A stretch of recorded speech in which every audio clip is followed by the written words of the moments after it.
dar las gracias muy sinceras a Sonia por haberme invitado a dar este seminario. Realmente pues es una satisfacción, es un honor y es una responsabilidad. No, la mayor responsabilidad es hablar delante de las personas con las cuales convives, que son colegas, etcétera, porque das una conferencia de Dios sabe dónde, luego no los vuelves a ver el pelo y aunque salga la cosa muy mal no tiene mayor importancia, pero vosotros os voy a seguir viendo y vosotros me vais a seguir viendo a mí. Bromas aparte, como ha indicado Sonia, aunque al final de mi presentación, creo que voy a hablar 40-45 minutos, pues podemos tener un coloquio, todo lo amplio que vosotros consideréis oportuno. En cualquier momento pues me interrumpís ante cualquier duda o cualquier idea que se os pueda ocurrir. Bien, el título del seminario, Optimización de la gestión forestal, un enfoque basado en programación por metas. Bueno, este es el guión de la presentación. Motivar el porqué de un paradigma decisional multicriterio en ciertos problemas de la gestión forestal, no en todos los problemas de la gestión forestal, pero sí en ciertos problemas de la gestión forestal, cómo dentro de ese paradigma decisional multicriterio, pues la evidencia empírica nos dice que el enfoque que se ha utilizado más, que tiene más posibilidades, es el goal programming. Presentaré un modelo básico de goal programming, una colección de variantes de ese modelo, con su correspondiente interpretación preferencial. Intentaré hacer algunas recomendaciones, pensando en el analista, acerca de cuál de esos modelos debe de utilizar para un problema concreto. Inicialmente había pensado desarrollar un poco el punto 5, algunas conexiones de este enfoque con el manejo forestal sostenible, que es en lo que ahora estamos trabajando más el grupo de economía y sostenibilidad del medio natural, pero me di cuenta que eso ya suponía pues exceder un poquito la cortesía académica, lo que yo creo que puedo exigiros, no que me escuchéis 40-45 minutos, así que prácticamente no voy a decir nada del punto 5, y finalizaré con algunas conclusiones. Motivación. Bueno, pues, la complejidad de muchos, no de todos los problemas de gestión forestal, se debe a dos tipos de razones distintas. La primera, la multiplicidad de criterios de naturaleza muy diferente implicado en dicho proceso decisional. Y en segundo lugar, la manera en que diferentes segmentos de la sociedad o grupos sociales perciben estos criterios. Lo segundo es lo que, una de estas palabras que se han puesto de moda, la toma de decisiones participativa, ¿no? Y primero, pues, como voy a comentar ahora con algunos ejemplos, que hay muchos problemas de gestión forestal, insisto, no todos, pero que es necesario incorporar más de un criterio de naturaleza distinta y normalmente en conflicto. Por ejemplo, criterios de naturaleza económica, producción de madera, producción de forraje, carga ganadera, caza, criterios de naturaleza ambiental, defensa del suelo contra la erosión, conservación de la biodiversidad, secuestro de carbono, dimensiones sociales, actividades recreativas, nivel de empleo, asentamiento de la población. Son criterios que en determinados problemas pues es necesario explicitarlos, introducirlos y modelizarlos. Diferentes grupos sociales, los stakeholders, no sé cómo los traduciríamos, esta vez los actores, se ha dado a llamar actores, tampoco me gusta mucho el término actores, ¿no? Pero bueno, los stakeholders. Pues bueno, podemos hablar de agricultores, forestales, ambientalistas, centros decisores públicos, académicos, consumidores, que la evidencia empírica nos dice que suelen tener percepciones diferentes con respecto a los criterios implicados en el proceso de toma de decisiones. Eso nos lleva a que realmente, insisto, no todos los problemas de gestión forestal, pero muchos problemas de gestión forestal, implica hibridar criterios múltiples con múltiples stakeholders. Implica hibridar multiple criteria decision making, esto parece que es un número romano, son las siglas de multiple criteria decision making, con otro aparente número romano, con group decision making. Esta es una tabla que se debe a nuestro compañero Luis, que nos sitúa muy bien siempre dónde estamos. Esa idea de no perder el sentido de la perspectiva. Si tenemos un centro decisor y un solo criterio, tenemos la optimización clásica, que nos vale para resolver determinados problemas, pero vamos a comentar por qué hay que ampliarlo, hay que extenderlo para determinados problemas de gestión de recursos naturales, de recursos forestales, etc. Si tenemos un centro decisor y varios criterios, el MCDM, Multiple Criteria Decision Making. Si tenemos varios centros decisores, stakeholders, grupos sociales, etcétera, y un solo criterio, pues lo que se dio en llamar, a partir de los años 70, las técnicas de decisión en grupo. Y aquí es la fusión. Yo me voy a centrar en esta charla en esta casilla. Voy a suponer que hay un solo centro decisor que tiene que estructurar un problema de toma de decisiones considerando varios criterios. Bien, ¿por qué la optimización clásica, basada en la optimización de un solo criterio, no tiene un valor general? No digo decir que no se pueda utilizar, y se utiliza y se ha utilizado con buenos resultados para determinados problemas, pero tiene ciertas insuficiencias. Bueno, pues vamos a recordar un poquito el fundamento, yo diría lógico, filosófico, de la optimización clásica. Partimos de un conjunto de elección, inmediatamente aparece la escasez. Si no hay escasez, no hay problema económico y no hay problema. Nos podemos dedicar a otra cosa. La escasez como un desequilibrio entre las necesidades que los seres humanos tenemos o queremos tener y los recursos disponibles para hacer frente a dichas necesidades. Esa es la idea clásica, desde Lord Robbins, de la idea de escasez económica.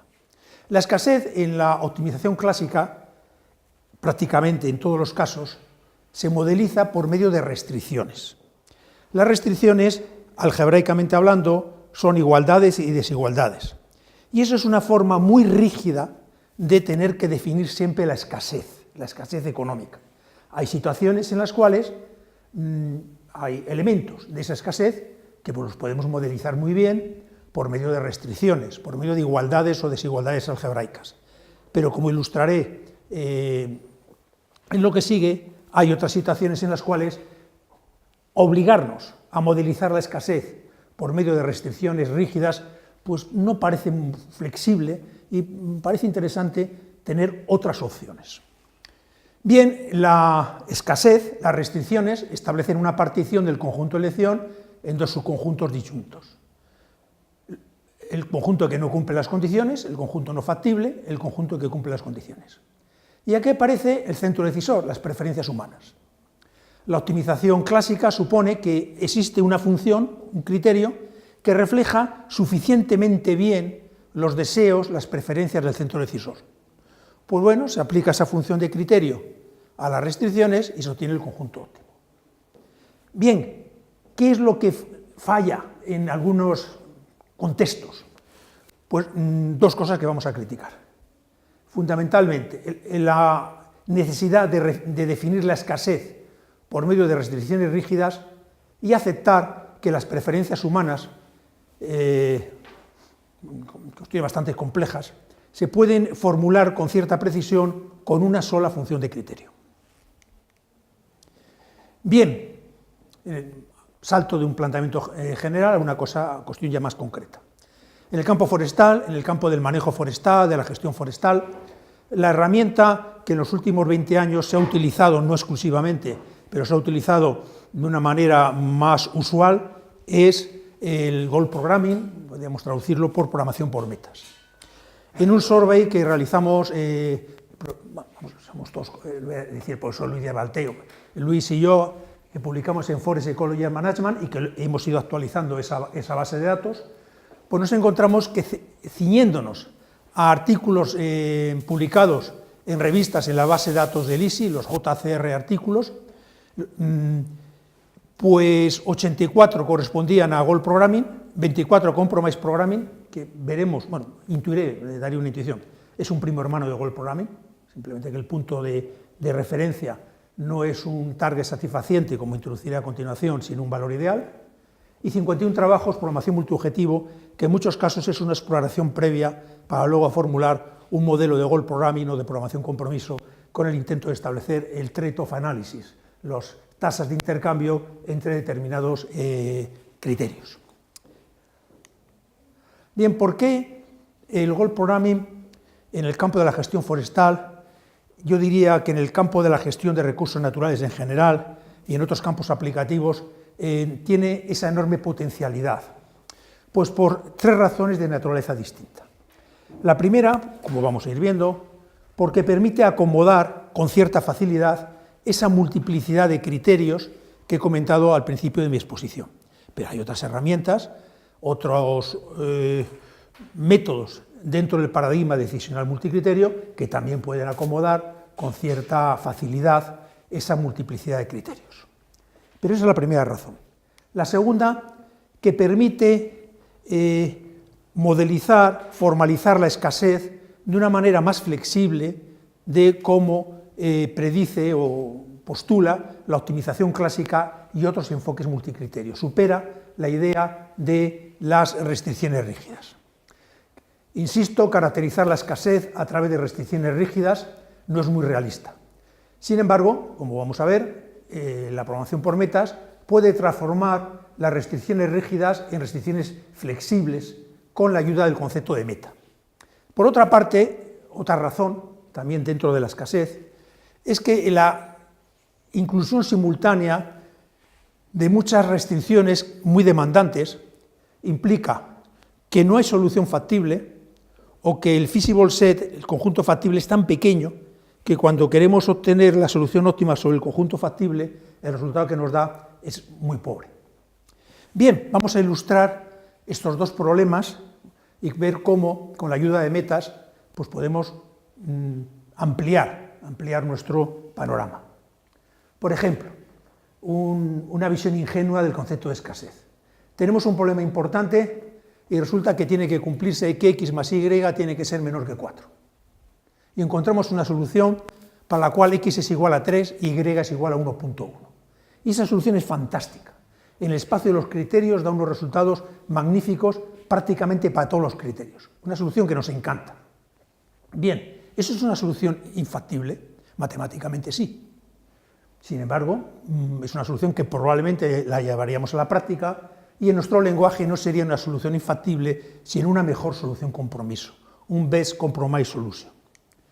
Simplemente, de una manera muy intuitiva, muy simple, ya lo iremos desarrollando más esta idea básica, la restricción rígida se convierte en una estructura tal como la que aparece aquí, y en esa estructura n es igual a 0, la desviación negativa toma el valor 0, la positiva 1.1, es una solución satisfaciente factible, una nueva, digamos, visión de la factibilidad.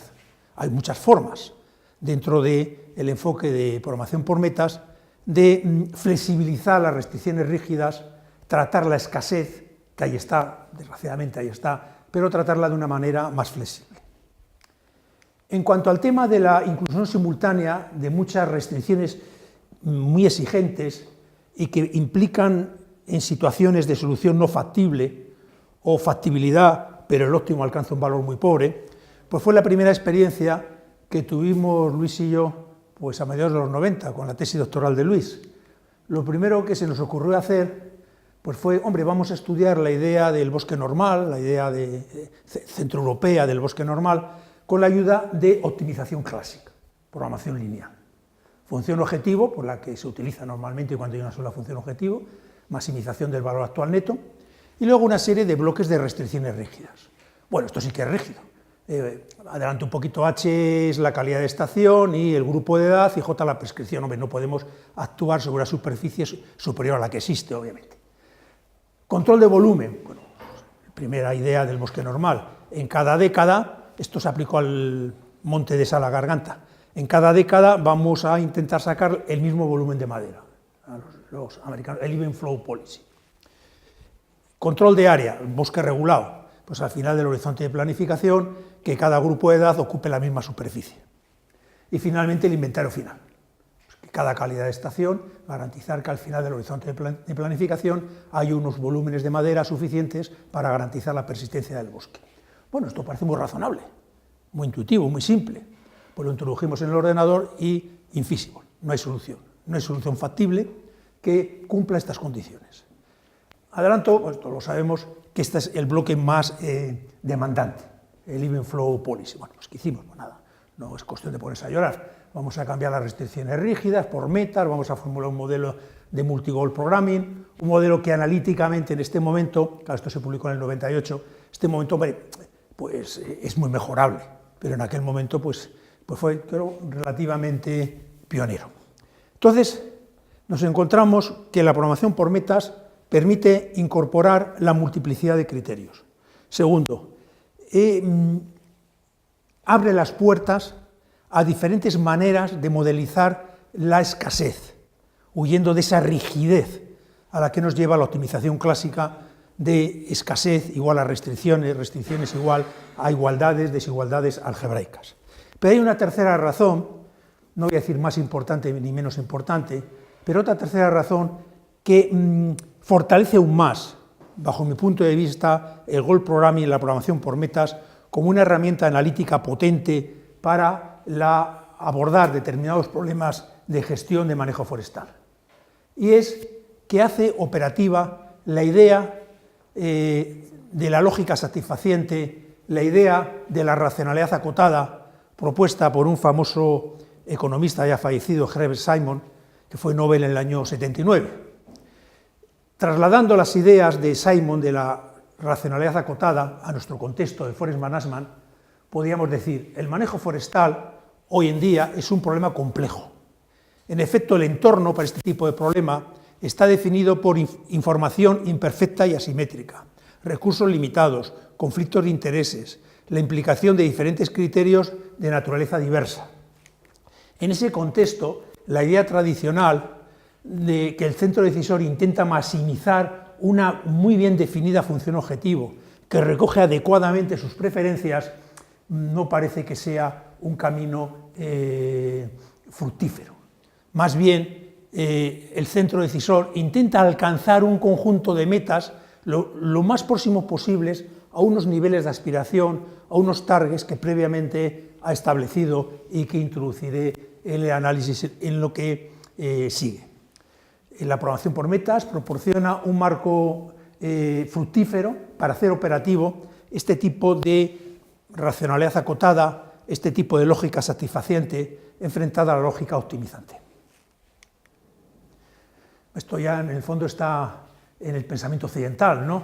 En los pilares del pensamiento occidental. Decía Aristóteles, el hombre es un animal que busca alcanzar metas. Su vida solo tiene sentido si lucha por alcanzar dichas metas. Esto es una buena frase que sirve de entrada a un libro de buenos amigos y colegas, Dylan Jones y Merdan Tamiz, que les mandaré la transparencia para que vea que les he juntado con Aristóteles. Y seguro que cuando vuelva a Inglaterra me invitarán un par de pintas de cerveza, por lo menos, por ponerles en una transparencia con Aristóteles, seguro que Dylan y Merdan van a estar muy contentos. Pero vamos, quiero decir que en el fondo lo que hace Simon, la filosofía de Simon, y cuando se intenta hacer operativa esa filosofía de Simon con modelos matemáticos, yo creo que estamos haciendo algo que está en nuestra cultura, ¿no? Si nuestra cultura, sus pilares, pues es el helenismo, son los griegos, etc. Que creo que es así, o me gustaría que fuera así. A veces tengo dudas. Bien, un elemento clave de los modelos de programación por metas, como vamos a ver, es la función de logro, que sustituye a la idea de función objetivo, función de utilidad de la optimización clásica. Esa función de logro es una función general de las variables de desviación no deseadas. ¿Y eso de variables de desviación no deseadas qué es? Mira, vamos a poner un target que queremos alcanzar y luego ya veremos lo que ocurre.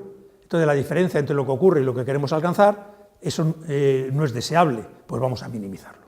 Esa es la idea intuitiva de función de logro. Obviamente, cada tipo de función de logro subyace una estructura de preferencias por parte del centro decisor, una filosofía acerca de lo que él quiere alcanzar. Por tanto, debemos de ser bastante precisos a la hora de poder interpretar cada función de logro. Vamos a ver que las funciones de logro no tienen límite, todas las que sea capaz de producir el ingenio humano. El ingenio humano pues, es bastante amplio, pero tendremos que tener presente en todo momento qué significado preferencial tiene esa función de logro, qué preferencias tiene el centro decisor, qué es lo que realmente quiere alcanzar, qué prioridades tiene, y tratar de encontrar la función de logro o la combinación de funciones de logro que mejor se adapte a esas preferencias del centro decisor. En base a lo que acabo de indicar, el resto de la charla, que es el núcleo fundamental, obviamente, va a consistir en proporcionar una interpretación precisa de las diferentes funciones de logro utilizadas en el campo de la gestión forestal. Intentando proporcionar ideas, indicaciones, sugerencias acerca de cómo elegir la función de logro y, por tanto, el modelo de programación por metas más adecuado para una determinada situación-problema. Primer paso, pues ya definir qué es lo que entendemos por un modelo de programación por metas, un modelo básico de programación por metas. Bien, tenemos Q criterios, los Q puntos de vista con los cuales un centro decisor se aproxima a un determinado problema forestal. Y tenemos la expresión matemática de esos puntos de vista. Por ejemplo, en un problema de una secuencia de corta, X en negrita sería un vector de prescripciones. A cada criterio se le asocia de una manera inicial y tentativa un target, un nivel de aspiración satisfaciente. T1, T2, T sub I, T sub Q. Y conectamos el criterio con el target a través de las variables de desviación negativas, cuantifican en cuánto nos quedamos por debajo, y las variables de desviación positivas, en cuánto nos quedamos por encima. Cada una de estas estructuras es lo que se llama una meta, un goal. Un goal pues, es la unión de un criterio con su nivel de aspiración a través de las variables de desviación negativa y positiva. A continuación vamos analizando cada meta para ver cuál es su estructura y ver realmente qué es lo que no queremos alcanzar. Si la primera meta deriva de un atributo más mejor, valor actual neto, captura de carbono, etcétera, pues obviamente lo que no queremos es quedarnos por debajo del target, si lo superamos pues mucho mejor. Entonces la variable de desviación no deseada es la negativa, es la unwanted, la que no la queremos y la tendremos que minimizar de una manera u otra. Si la segunda meta, pues por ejemplo, es un impacto ambiental, hombre, lo que no queremos es superar el target de impacto ambiental. Por tanto, la variable de desviación que queremos minimizar, pues sería la positiva. Puede ocurrir, y en el campo de los recursos naturales no es muy excepcional, tiene cierta frecuencia, digámoslo así, el no querer ni quedarnos para arriba ni quedarnos por abajo del target, pues un máximo rendimiento sostenible. ¿Qué significa superar el target? Capturar por encima del máximo rendimiento sostenible, cortar por encima del máximo rendimiento sostenible. Eso pone en riesgo la persistencia de ese recurso natural. ¿Qué supone cortar o capturar por debajo? Pues renunciar a una renta, a una riqueza, sin poner en riesgo esa persistencia. Esto nos ha salido en diferentes ocasiones con el tema del inventario final. Si el inventario final exigimos más volumen de madera del que garantiza la persistencia, estamos renunciando a una riqueza. Si por el contrario el volumen de madera, el target, está por debajo, corremos el riesgo de estar por debajo de lo que garantiza la persistencia del bosque, pues mal asunto. Bien, en definitiva, aislamos las variables de desviación no deseadas, la negativa si deriva de un atributo más mejor, la positiva si deriva de un atributo menos mejor, y ambas si son atributos, criterios, sobre los cuales no queremos ni quedarnos por debajo ni quedarnos por encima del target. Bueno, ¿y qué es la función de logro? Pues una determinada función de las variables de desviación no deseadas. Bueno, ¿qué funciones de logro se han utilizado? Ya vamos al survey actualizado de Luis y mío. ¿Qué funciones de logro se han utilizado? Pues vamos a irlas exponiendo, analizando y criticando. Primero, la idea de la programación por metas ponderada. Es la idea de decir, bueno, vamos a minimizar una suma ponderada de las variables de desviación no deseadas. Aquí un poquito de cuidado con la interpretación de los parámetros. Estas alfa sub i tienen dos significados. El denominador es un factor de normalización. Obviamente no podemos sumar metros cúbicos de madera con euros de valor actual neto o con toneladas de carbón, de CO2 convertido en carbono. Entonces necesitamos normalizar, es un factor de normalización, por ejemplo, los propios targets. Y los WI, pues un peso preferencial.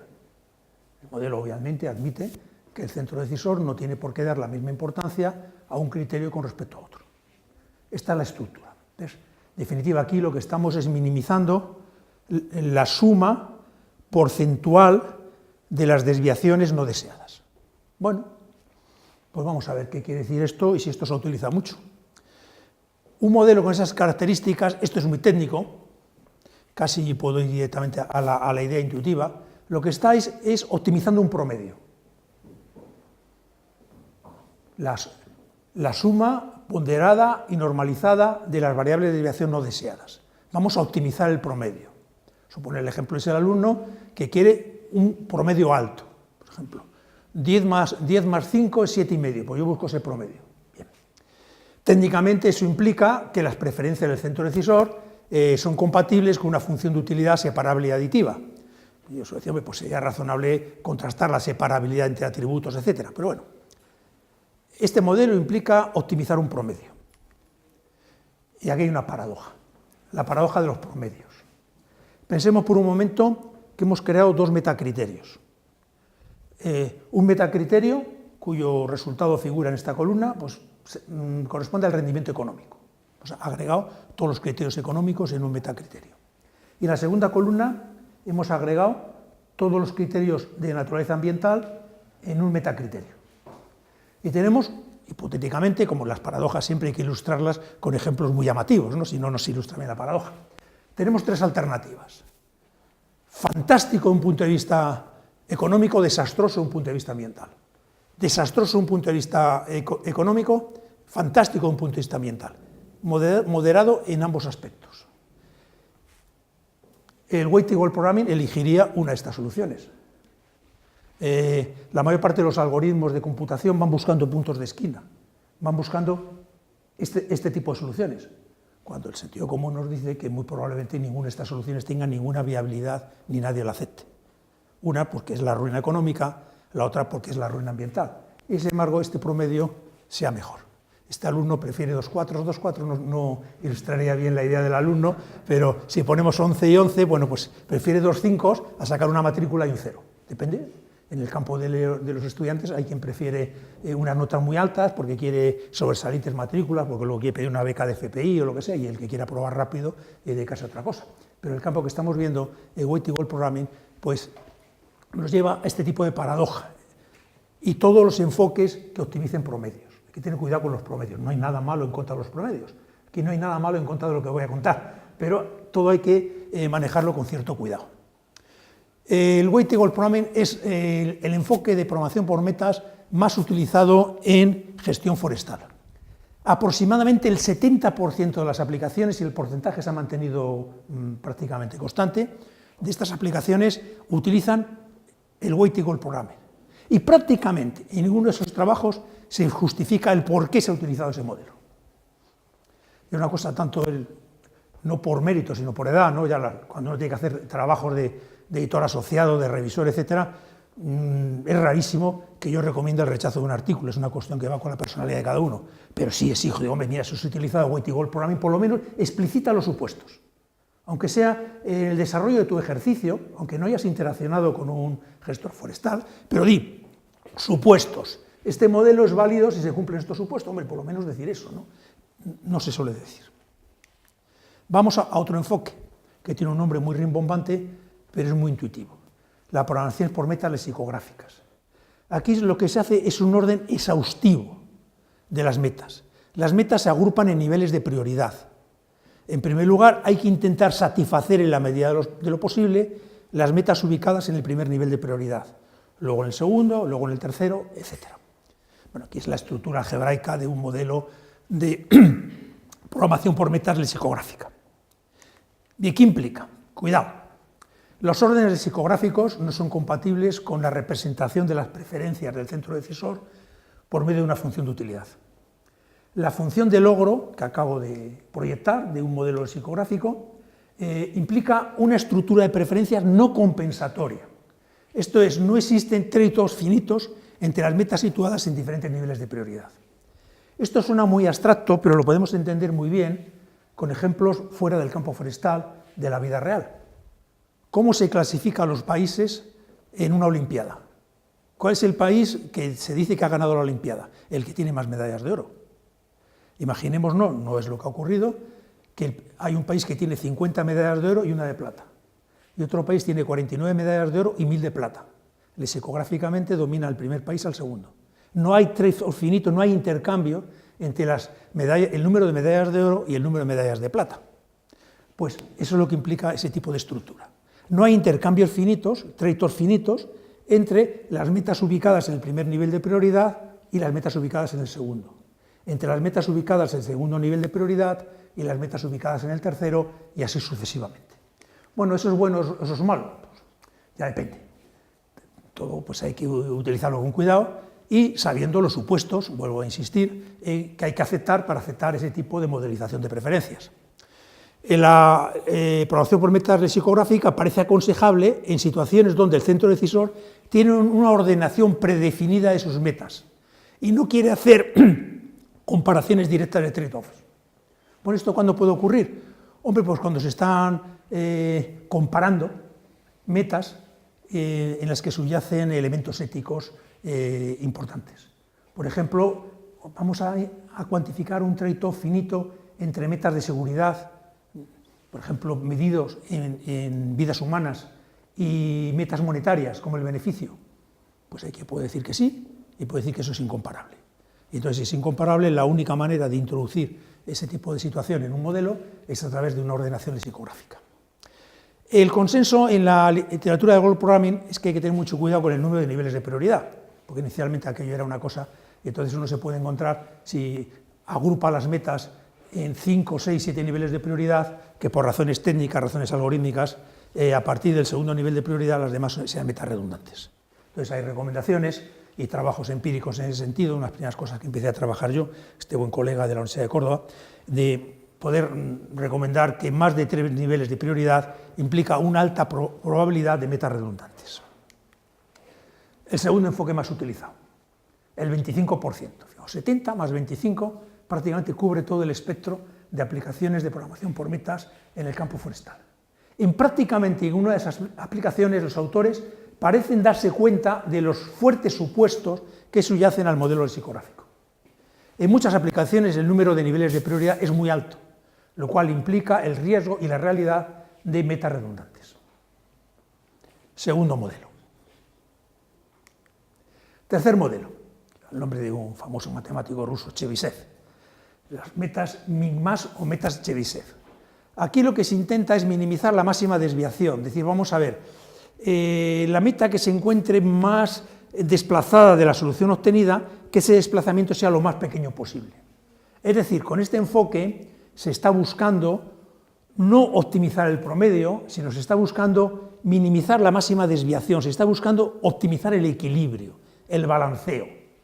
Bueno, aquí toda una fundamentación matemática detrás, la D mayúscula mide esa máxima desviación, hay una justificación matemática de este tipo de modelo, pero nos basta en este momento entender que el modelo Chebyshev, el modelo de metas min-max, lo que intenta es minimizar la máxima desviación y de esa manera obtener la solución más balanceada, la solución más equilibrada. A mí me gusta mucho este tipo de enfoque cuando estamos combinando metas económicas, metas ambientales, metas sociales, el promedio, la paradoja del promedio, nos gusta bastante el equilibrio. Sin embargo, prácticamente no se ha utilizado en la literatura, hay muy poquitas aplicaciones en la literatura, en el campo de la gestión forestal, que recurran a este enfoque min-max o modelo Chebyshev. Bien, aquí pues se nos ocurre una idea, bueno, aquí es que estamos enfrentando el promedio, que lo mide la programación por metas ponderada, con el equilibrio, equidad o balanceo, que lo mide las metas Chebyshev. Hombre, a lo mejor en el medio está la virtud. Ojo, la virtud no está ni en optimizar el promedio ni en optimizar el equilibrio. ¿Por qué no buscamos soluciones intermedias, trade-offs, compromisos entre optimizar el promedio y optimizar el equilibrio? Así propuse lo que llaméis programación por metas extendida, que es una combinación lineal convexa del modelo Chebyshev y del modelo ponderado, a través de un parámetro de control, el que permite la combinación lineal convexa de esos argumentos, y construimos esta función.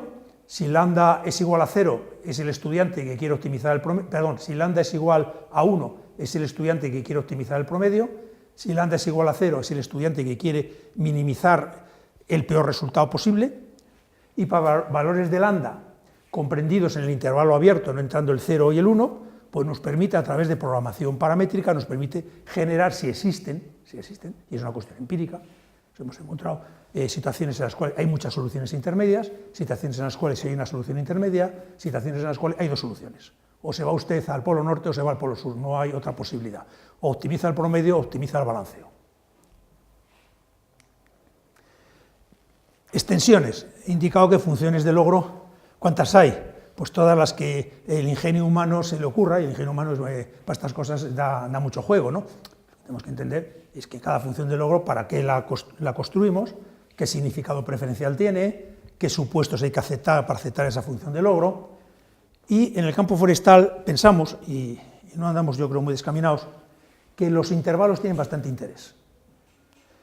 En trabajos empíricos, obviamente el peso fundamental, pues no porque sea empírico, sino porque es el que sabe realmente de gestión forestal, es Luis, pues se ha encontrado en algunas ocasiones que cuando trata de interaccionar con gestores forestales, hay ciertos criterios que no se encuentran muy cómodos proporcionando como target un número preciso.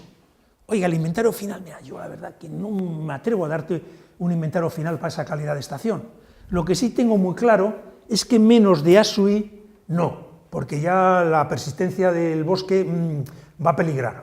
Pero más de B sub I es innecesario. Yo te puedo proporcionar un intervalo, es decir, pasar de los números CRISP, números fijos, a números intervalares. Eso lo proporciona el centro decisor con relativa facilidad, todo relativa facilidad. ¿Es complicado introducir esos intervalos en todo el entramado de funciones de logro, de modelos de goal programming que hemos visto hasta ahora? Pues no, es muy sencillo. Simplemente implica multiplicar por 2 el número de metas. Entonces diríamos, vamos a ver, hemos quedado que A sub I es el límite inferior, no queremos que el inventario final de ninguna manera represente menos de A sub I metros cúbicos de madera, por lo tanto tenemos que minimizar la variable de desviación negativa. Y B sub I no es necesario que haya más de B sub I metros cúbicos de madera, pues entonces minimizamos la variable de desviación positiva. Y es la idea de la programación por metas intervalar, que se puede generalizar todo lo que se quiera, pero que desde un punto de vista práctico, un punto de vista empírico, yo creo que esto es más que suficiente.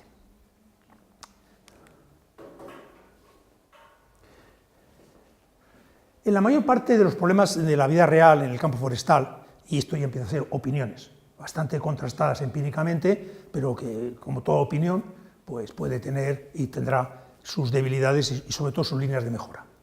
En el campo campo forestal, la correcta modelización de las preferencias del centro decisor, en bastantes casos, puede requerir y puede ser útil aprovechar todo lo que hemos introducido. Decimos, mira, hay ciertas situaciones que no queremos trade-offs, porque si riesgo de incendio, vidas humanas, no sé, hay que introducir alguna componente lexicográfica, vale. Pero por otra parte nos interesa mucho para ciertos criterios maximizar el promedio. Hombre, pues vale. Pero hay otros criterios que no nos interesa maximizar el promedio, sino maximizar la equidad, el equilibrio, el balanceo, vale. ¿Y cómo hacemos eso? Pues combinando las diferentes variantes. Utilizamos esta idea de mostrar cómo se pueden combinar variantes, todas las variantes prácticamente de la programación por metas, la idea lexicográfica, que en algunos casos es útil, no hay que abusar de ella, pero es útil, optimizar el promedio. Muchas personas en nuestra vida normal, en ciertas situaciones, optimizamos el promedio, en otras situaciones lo que queremos es minimizar la máxima desviación, el peor resultado posible. ¿Cómo combinamos todo eso? Pues bien, tomamos como ejemplo el Monte Pinar de Navafría y consideramos 5 criterios relevantes. Entonces, son de sentido común forestal, pero se podrían utilizar otros criterios. Valor actual neto, como siempre, el control de volumen, el control de área, el inventario final, la idea del bosque normal y la captura de carbono. Entonces, Luis, a través de unas interacciones no formalizadas y su muy desarrollado sentido común y conocimiento forestal, planteó los siguientes deseos por parte del centro decisor.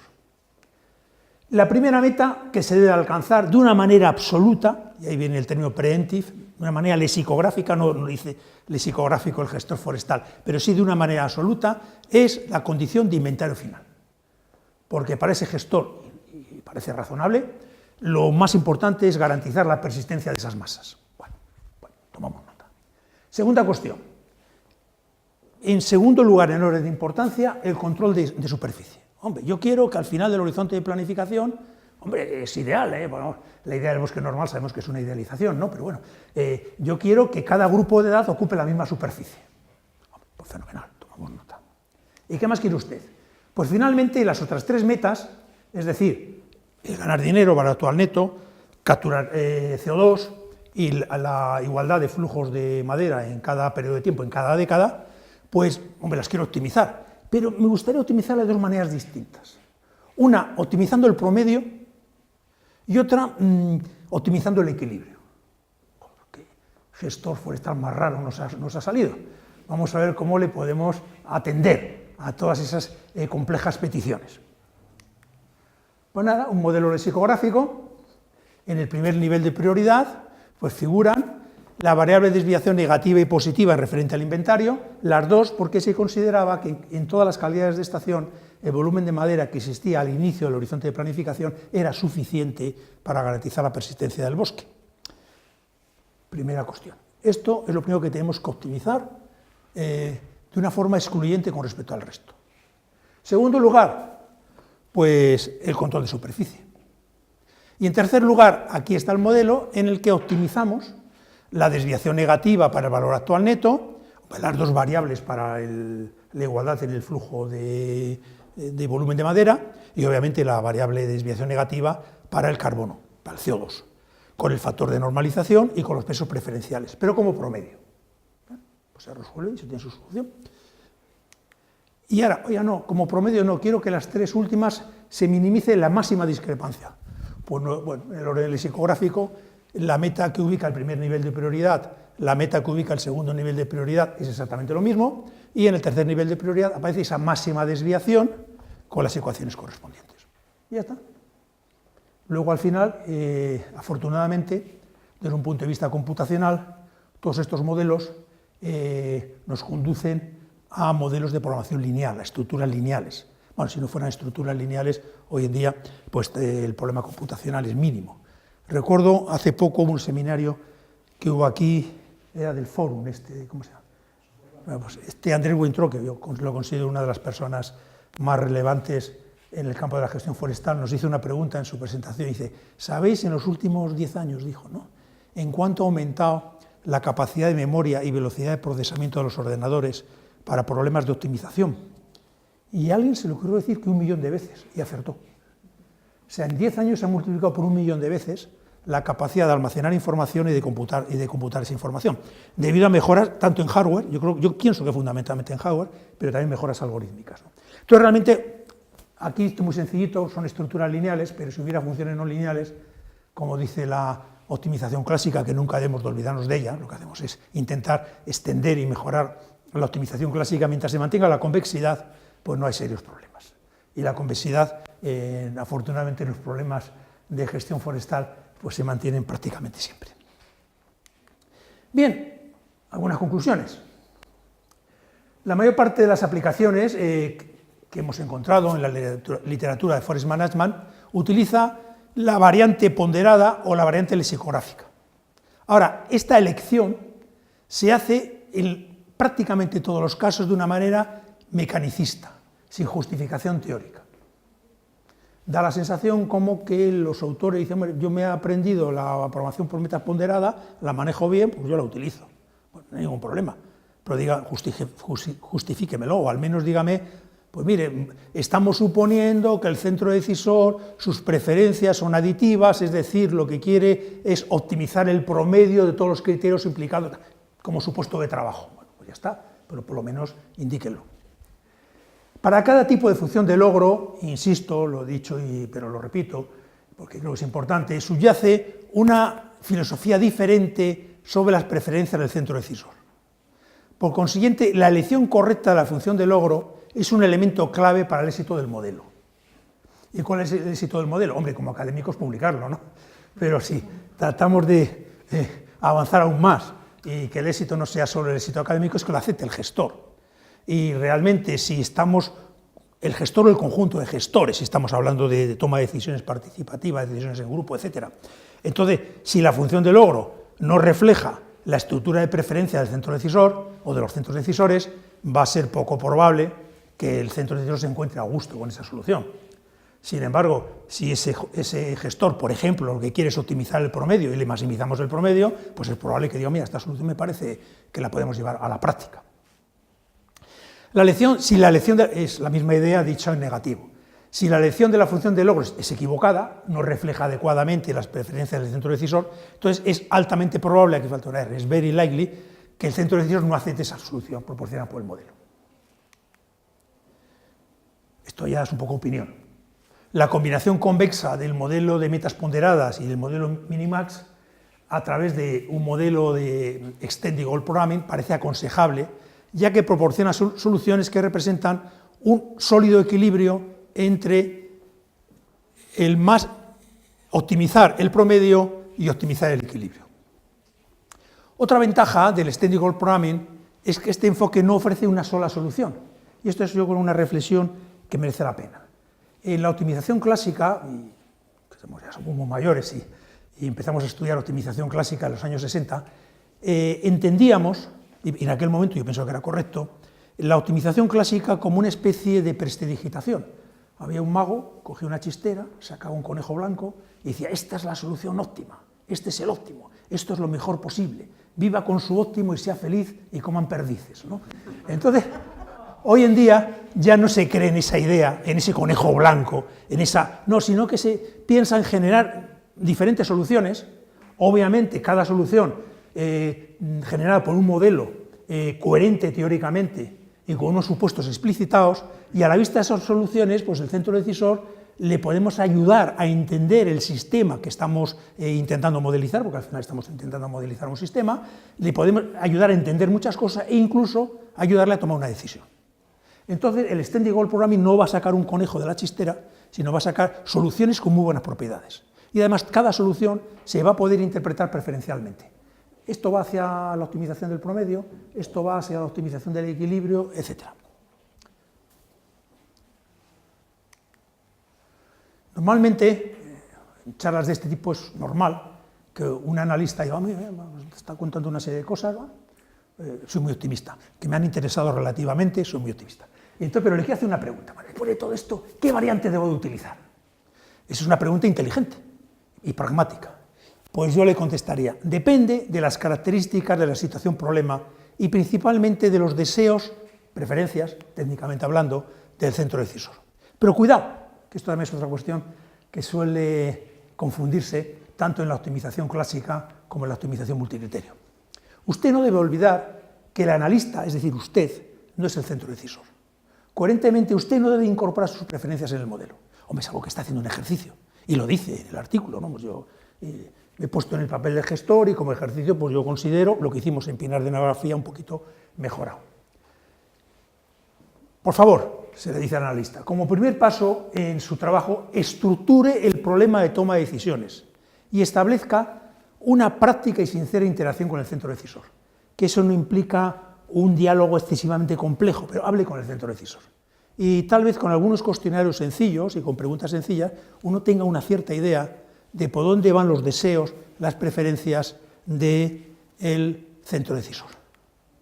Aquí 3 referencias, me las pedís, está en PDF, una visión general de Goal Programming, pues tenemos el trabajo de Insignicio y mío en la Enciclopedia de Sistemas de Información.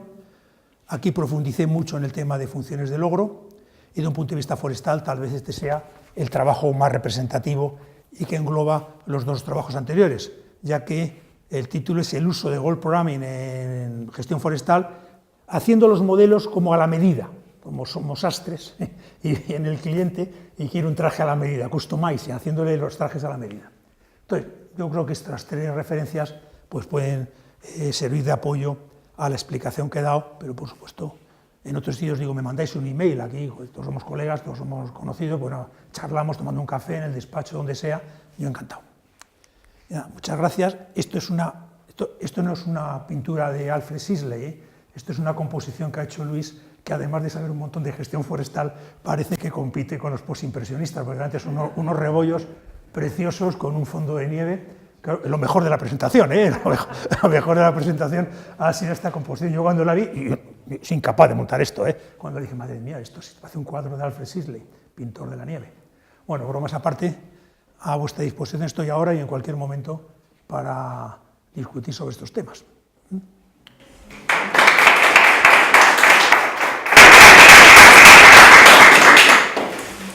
Muchísimas gracias por esta presentación tan clara. El tema es abstracto. Por eso te llevo muchísimas veces. Muchos años dando vueltas a las cosas. Así que nada, yo creo que alguna pregunta sí que habrá. O tú no estás esperando un crack que se salga y se cae.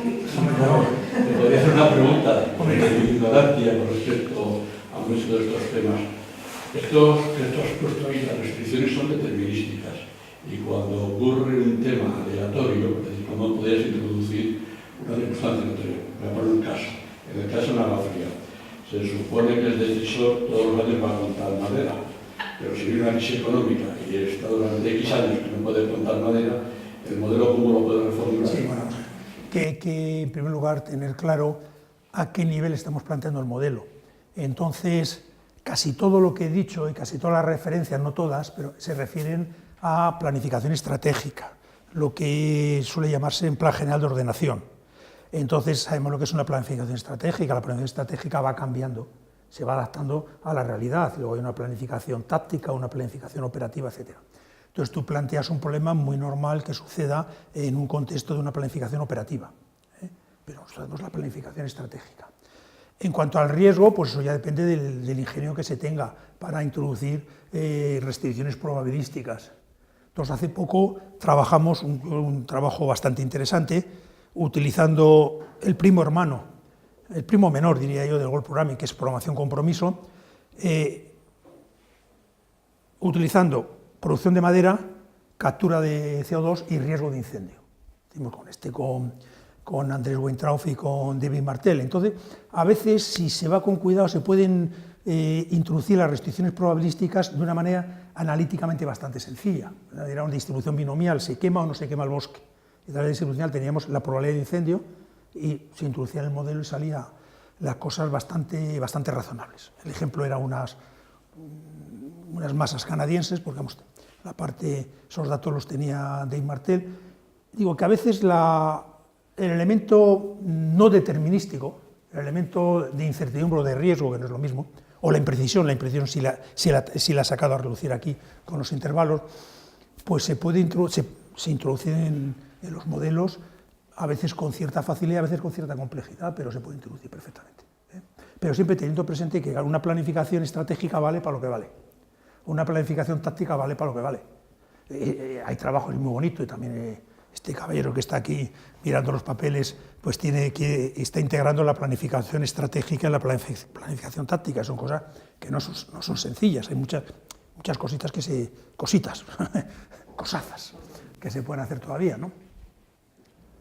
Si tenemos, por ejemplo, una análisis de inversión, que es un estratégico, pero las cosas aún no existen. Estamos avaliando si vamos o no invertir. O si tenemos una floresta que ya va creciendo, ya existe, pero estamos analizando el futuro, si hacemos una inversión así o otra así. Entonces tenemos que minimizar el riesgo. Y las cosas, por ejemplo, lo que vamos a poner como aleatorio son los cambios climáticos. Si tenemos un cambio mejor, más pequeño o más grande, tenemos diferencia de productividad. Es esto. Y si tenemos diferencia de productividad, vamos a invertir en nuevos clones o nuevo manejo, nuevos clones o nuevo manejo o un nuevo sitio. Lo primero que se me ocurre, que puede no ser una idea muy potente, es que lo que planteas es el típico análisis de escenarios. Ir creando escenarios e ir desarrollando el modelo en cada escenario. Y ver un poquito, sí, claro, y ver un poquito lo primero que se me ocurre, que no quiere decir que sea lo mejor, y ver la robustez de las soluciones al cambio de escenario. A veces hay soluciones que son muy robustas al cambio de escenario y el posible cambio climático no afecta mucho, hay situaciones en las cuales afecta mucho, entonces en vez de robustez hay una gran sensibilidad, pero pues un primer paso es creando escenarios. Sí, pero separar las cosas. Sí. Es que si juntas todo, al final, en vez de ayudarte el modelo, te pasas toda la vida ayudando al modelo, ¿no? A ver si lo consigues entender, y la verdad que no. Yo creo que en este caso sería un modelo estocástico. Es otro camino, pero es más complicado. Es que yo la palabra estocástico, si la utilizamos bien, me pone los pelos de punta, porque implica conocer o suponer que conoces la distribución de probabilidad de determinados eventos.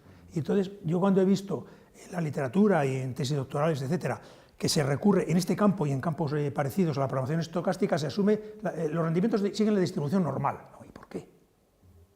¿Has hecho algún test? No, porque la distribución normal me facilita el modelo estocástico. Hay otros enfoques que van por el lado de los escenarios. Hombre, que yo creo que es más realista, porque poder trabajar con una distribución de probabilidad, con varias distribuciones de probabilidad para diferentes eventos y que tengan una cierta fiabilidad, a mí me parece muy complicado. Pero en fin, cada uno tiene su opinión. Sí, es que yo creo que somos satisfacientes. Los límites cognitivos que tenemos los seres humanos son mucho más estrechos de lo que pensamos. Y entonces, en situaciones de este tipo es que no damos más de sí, la verdad. Sí, es que no damos más de sí. Ya, si creamos escenarios distintos, generamos diferentes soluciones, etcétera, no vamos mal. Empezamos a generar una información que puede ayudar a muchas cosas, no solo ya a la gestión de esas masas forestales, sino a diseñar políticas forestales con una cierta, no sé, un cierto fundamento, ¿no? Que no se hace. Sí, además en el caso que planteas, igual, si tú haces un modelo para cada escenario, el resultado final igual puede ser que, digamos, la elección de clon o el cambio de especie, lo que sea, igual apenas varía. Entonces, que la solución que puede llegar a ser que no hace falta cambiar el clon o cambiar la especie porque las variaciones son muy pequeñas. Entonces, eso quiere decir para el propietario que está tranquilo, que con independencia del escenario de cambio climático, pues las cosas no van a cambiar mucho. Entonces eso ya es un resultado interesante haciéndolo por escenarios. Y dentro de cada escenario, por ejemplo, se puede hacer cambios pequeños de manejo. Sí, claro, tú lo puedes plantear como quieras, eso ya son como tú planteas las restricciones o porque tú planteas, pero al final si lo que quieres saber o lo que quiere saber el propietario o los inversores quieren saber si con escenarios, o sea, con probabilidades distintas o sin probabilidades de cambio climático, tiene que cambiar el clon, la especie, la gestión, igual te puede salir que prácticamente en cada escenario las variaciones son muy pequeñas. Entonces es un resultado muy robusto en el sentido en que hagan lo que hagan, están como blindados ante cambios en las lluvias o en la temperatura, lo que sea. Sí,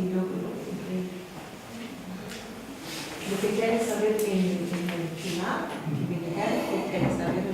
es que si deben hacer inversión en un centro de investigación genética, o si tienen que hacer una inversión en un centro de investigación de manejo, o si tienen... Pero si lo que pasa es que llegas a resultados en los cuales, pues dependiendo de cada escenario, hay muchos clones, entonces la respuesta sería que sí. Si hay un clon o dos clones que valen para todos los escenarios, pues no hace falta hacer esa inversión. Una pregunta que yo creo que comentaba los compañeros antes, en la escala de trabajo, o sea, es un poco también de la ignorancia total de estos temas, la escala de trabajo, ¿en qué escala de trabajo está más útil la programación? Me refiero a que, claro, yo creo que tú también me has dicho. Entiendo la pregunta. Yo creo, hombre, es que tal vez yo he utilizado como referencia en mi explicación la idea de planificación estratégica. Y eso pues, puede suponer pues, superficies grandes, ¿no? Pero no, esto lo mismo puede, si se hace bien y se entienden bien las cosas, puede valer para orientar a un propietario que tenga 10 hectáreas de lo que sea, que para al Ministerio de Agricultura un determinado estudio donde se diga, hombre, mire, las políticas que se están siguiendo no sé, en un determinado espacio natural pues no son las más adecuadas o podrían mejorarse en un determinado sentido, que es aplicable a cualquier escala espacial, aunque yo reconozco que casi todo el momento me estoy refiriendo a la idea estratégica, no la idea táctica operativa, y la idea estratégica pienso yo que conlleva pues una superficies muy grandes, ¿no? Normalmente.